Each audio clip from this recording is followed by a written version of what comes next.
Well, well, well, here we are again.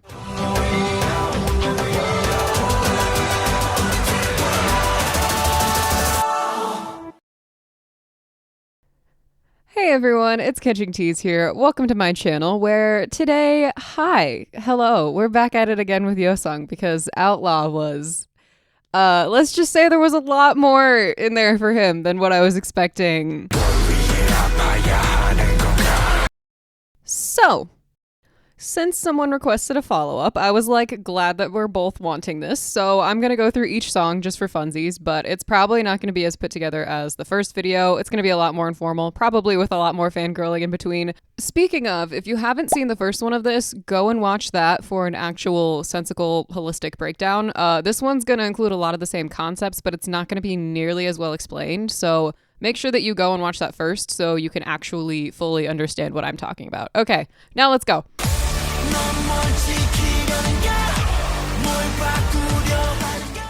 So first off, this is not vocally related at all, but my guy finally got his own little dance break. I have been waiting so long for this since he is such an energetic dancer. But anyways, during that dance break, I'm pretty sure that's him doing the lies control rules in the background since I hear a lisp.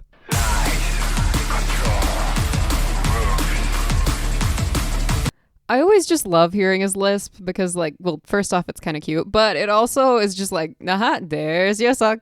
It's just this giant flashing red sign, and I don't know, it just brings me joy for some reason.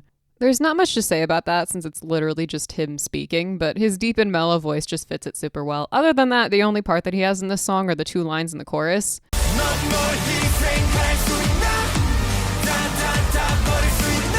But I'm very happy with these two lines because we got some more diaphragm, baby. It's the same thing that I was talking about with New World in part 1. He has gotten so much better at putting force behind his voice, and that's something that I think is really important for him in a group like Ateez. You also might notice that he's being pretty nasal with it, especially on the higher notes, but I actually really like it because of the power that's behind it. It just sounds more supported than he ever has, and I love that for him. Also, I love the way that he absolutely attacked those lines at the showcase.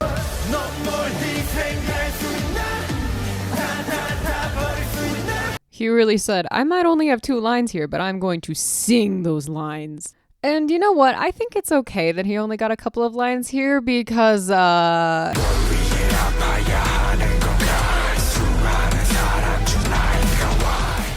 So Dune, we love her. She's a lot, but we love her. We really do. I mean, I asked for a 5-star Michelin moment and I got it. I really did. Was I prepared for it? No, not by any stretch of the mind, but oh, do I enjoy it. Speaking of 5-star Michelin, I know I said in my original analysis that I want Yeosang to be used more like Felix, and that started a lot of conversations in the comments that had me thinking, maybe I kind of oversimplified that. What I meant is that I wanted them to embrace his full lower register like Felix gets to and allow him to really thrive there, but I didn't want them to only do that. Using him as some sort of mainly one-trick pony where they shove him into the spotlight, go, look at him, he has a deep voice, and then shove him back into the corner would not be the best use of his voice in particular because his changes in vocal tone aren't as stark as Felix's. They need to use his full range in every direction to get the most out of him. Also, Stray Kids is getting better at being more flexible with Felix, but we're talking about Yeosang here. Basically, what I'm saying is that while Dune is really freaking cool, it should not be the norm. But seeing as it hasn't become the norm, I will now proceed to gush over Dune and how cool it is. What I really love so much about it is the setup. That's what makes it so great because we go from San's light and bright Heaven's Door with these really smooth harmonies to this weird churning instrumental for a second that then cuts out and gives way to this auto-tuned voice that is the only thing to really fill the space. So we go from light and floaty to empty and then straight into what Ateez are affectionately calling Yeosang's hell notes, and the instrumental comes back in hard and all at once.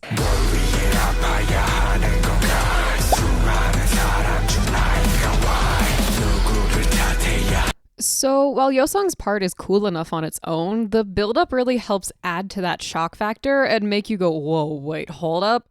And the funny thing is, the notes aren't even that low. Like, he's sort of just whispering, but the bass line fills in the airy gaps in his tone and tricks your brain into thinking that he's murmuring much lower than he actually is. You have to listen really closely, but it's a really cool effect once you recognize it. It's easiest to hear in the final chorus, but here's the bass line note that some people say is Yeosang. So listen for that note and how it pulses in and out during the final chorus.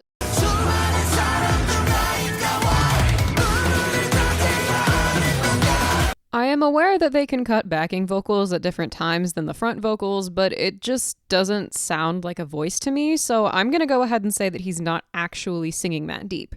But don't worry, because he sings deeper than you actually think in some other songs here, but we'll get to that later. I also saw some people saying that it's super metal, and yeah, that's actually technically true. The way that he's sort of whispering and roughing up the words here is pretty similar to the technique used for screamo. Like, pitch it higher and it would kind of sound like it. So Yeosang is doing low-key heavy metal vocals, but the instrumental has this like Arabian Middle Eastern influence. This song is so whack, but it is so cool. But we're still not done, because I didn't get to really dig into the final chorus. Ooh, the final chorus. I know I gushed about Jongho and Yeosang together in part 1, but nothing could have prepared me for this. It feels like a religious experience, but at the same time, if I didn't regularly listen to K-pop, I would think that they're summoning a demon together in Latin.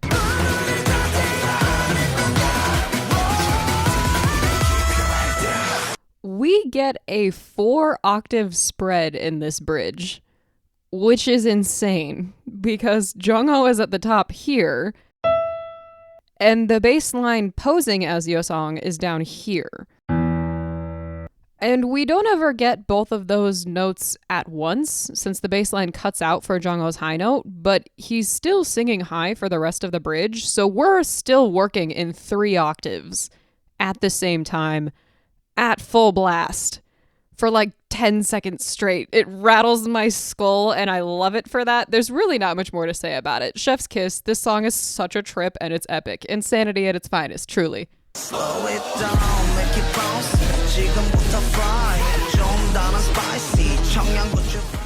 So happy 100 million views in like under 3 months, by the way. Hello, Bouncy, I see you. This song is where we first hear Yeosang start to really dig into deeper tones in this album, but that's not all. For how little Bouncy does vocally, there's actually a lot there for Yeosang. His first line doesn't really do much, but listen to how deep his tone is in this second line. Like, the sound is sitting back, the vowels are rounded, the diaphragm is engaged. Even though the notes are in a higher range for him, it sounds strong. And he seems to be doing it with relative ease on their live stages, so I hope that we get more of this. But at the end of the post-chorus, we also get this light, and no pun intended, bouncy tone from him. Which is interesting, because these notes are actually lower than the ones in verse 1 that he does so strongly. It's also way choppier. Clearly, these are all stylistic choices, and I love that he is showing flexibility more. Lastly, there's the bridge, which I think choosing Yeosang to start the bridge was a fantastic move. His voice is a great way to pull back the energy for a little bit before building to the classic Ateez balls to the wall final chorus.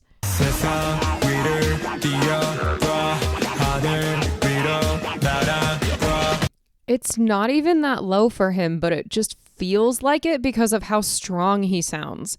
That and the fact that Yunho then proceeds to jump the octave from him, and then Jongho proceeds to jump another octave from there. What is it with Ateez and their like 3 different octaves? Like, it happened in Movement too. Is this just going to be a new trend now? You guys really just love flexing your vocalists like that, huh? I mean, okay, carry on.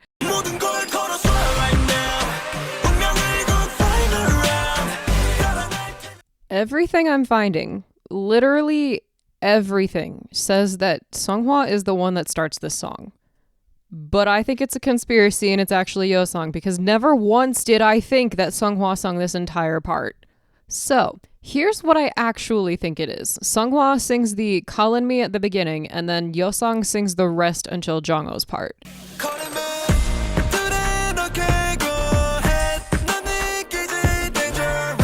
At first, I was a little shakier on that, and I thought that seonghwa might sing a little bit more, like maybe Yeosang only sings the danhan bonigyo at the end. I was always sold on that part, though. That's definitely him. But then I was listening really closely, and I swear there is a lisp on the end of Dangerous. And you know what I said about lisps earlier, so you can call me crazy, but I think Yeosang is actually the one singing that opening other than the call on me at the beginning. That still sounds like seonghwa to me because it's too heavy. Everything is also saying that the Ain't Nobody Mess with Django and the second chorus is Yeosang too, and I'm not so sure about that one. At first I was like, no, that's seonghwa, but then I kept listening to it and I was like, it does kind of sound like it could be Yeosang though, so here's back-to-back the part that we know is seonghwa versus the part that is supposedly Yeosang, and you can judge for yourself.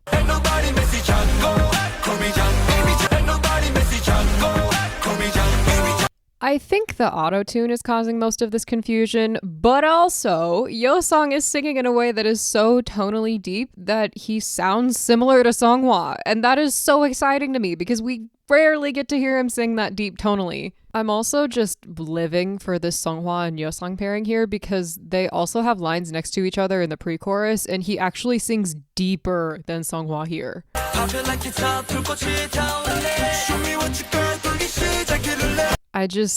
Please continue to put them together. They sound great, and I feel like they have such a great dynamic because they're both so intense while performing. They play off each other really well. And one last thing about Django, I love his little sondro at the very end. For those of you who don't know, that means hands up, which whispered at the end of a song titled Django is a really cool way to end it. Like, it's so cold and soft compared to the rest of the loud and rowdy outro, but it's still super aggressive because it basically sounds like him being the last one out of a crime scene and threatening any of the witnesses, like, you didn't see anything, did you now? And I love that collected and intimidating vibe for him.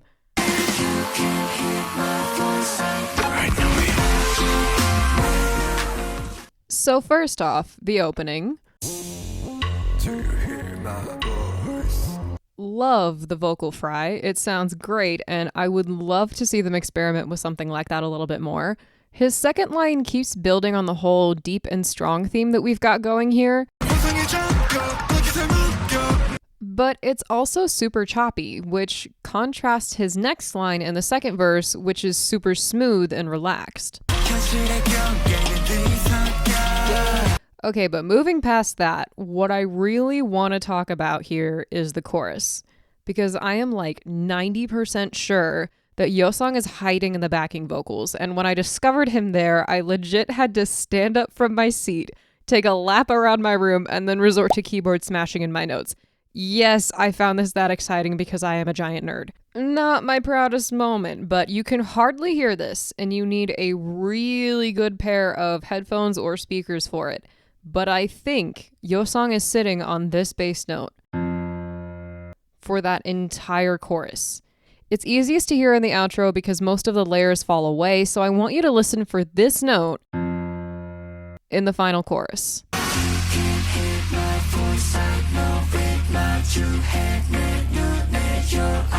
It's wild. And again, it's really hard to hear, so you might need to repeat it a couple of times, but it's crazy.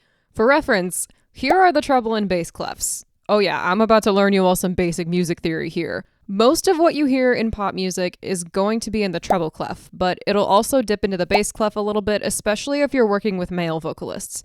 They're both connected by middle C, which is this note here. That's the same note. It sounds like this. So some of you might be wondering, how the heck do numbers get involved in this? Well, the musical scale just labels notes by going A, B, C, D, E, F, G over and over and over again, so each repeat or octave is given a higher number so then we can know exactly which note we're referring to. Lower notes have lower numbers and higher notes have higher numbers. So take middle C for example.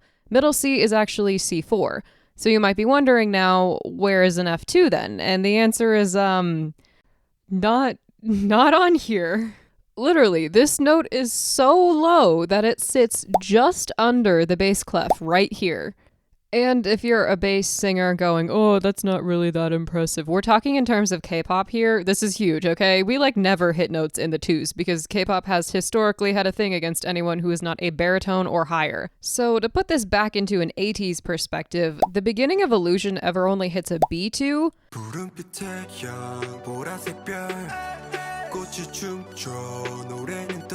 And the beginning of New World, it can be argued that there was supposed to be a G2 in there on the word how, but he never really hits it solidly, so the lowest is actually an A sharp 2. The only time we've heard him sing any lower is in his legendary Halazia pre-chorus, where he sings the note right under an F2, which is an E2.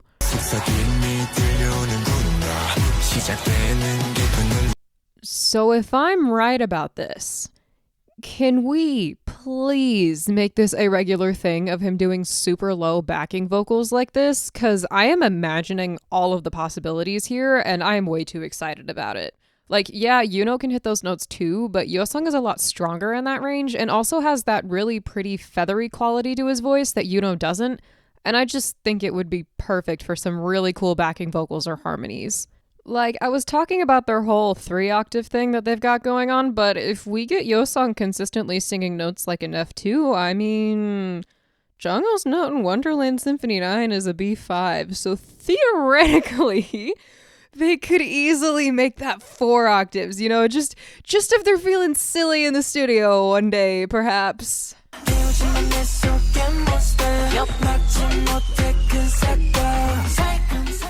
Outlaw probably has my favorite use of Yeosang's voice yet, just because I think that his lines really play to his strengths without sticking out from the rest of the group. His first lines are in the refrain before the pre-chorus, and they sound so rich. And his vowels are pretty rounded here, which is really different from his next line. I love what he does here. Where his first lines in the refrain are full and deep, the second set flattens out a little bit more. The lines are descending here, so it should sound way deeper, but instead he widens his vowels a ton and adds this little rasp to make it sound a little bit lighter and wispier. It's to the point where it sounds like he's straight up baring his teeth with this whisper, and it reminds me of a predator cornering its prey and threatening it, which is scarily on theme for the message of this song, so A+ for expression here. Also, that F2 that I was talking about earlier, he nails that hard here on the word danger. So it seems that they're going to make his low range a regular thing, which makes me very happy. Other than that, he has the last line of the chorus that's super soft and relaxed, which I think suits his voice really well in that range.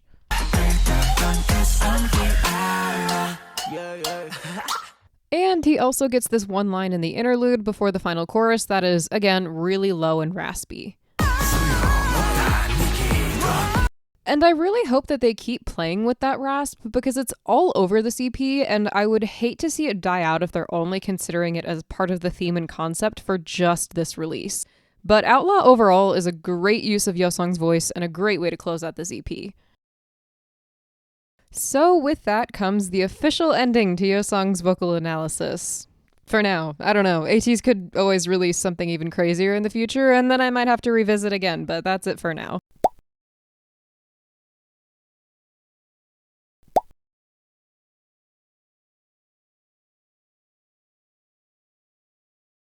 Also, really quick, I had some people asking for my opinion on the album as a whole. Overall, just really solid. I really didn't like how heavy the autotune was at first, but I've adjusted to it, and while I'm still not a huge fan of that part of it, I get it. It fits a lot of the songs. It really does.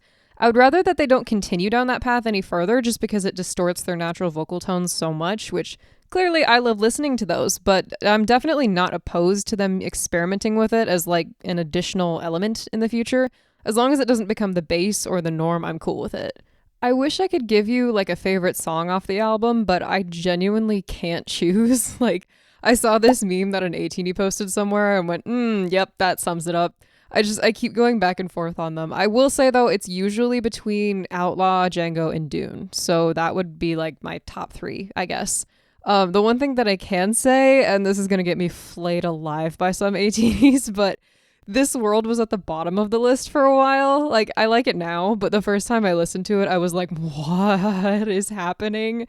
Just because of how chaotic it is. It threw me for a loop, and it took me a while to shake off that initial impression. But I'm also not gonna lie, Bouncy was at the very bottom at first. But if anything, I feel like that's a flex, okay? Like, their B-sides were so mind-numbingly cool on my first listen that I was like, yeah, Bouncy just doesn't match up. The title just doesn't make the cut. But, you know, after listening to it more, I get it now. I do. It's gritty and it's nasty and it's fun. And I'm glad that the boys got a title track where they can let loose a little bit more than usual and not have to take themselves super seriously on stage like they normally do. But that does it for this video. Thank you so much for watching. I'd love to hear from you in the comments too. Anything else that you noticed? Do you believe in my Django conspiracy? I would love some validation there. Also, the next analysis is going to be on Wooyoung, so if you have anything you're burning for me to bring up there, let me know in the comments. Also, if you like this video, please drop a like and subscribe to the channel as it really helps me out. Thanks again for watching, and I will talk to you all next time. Bye!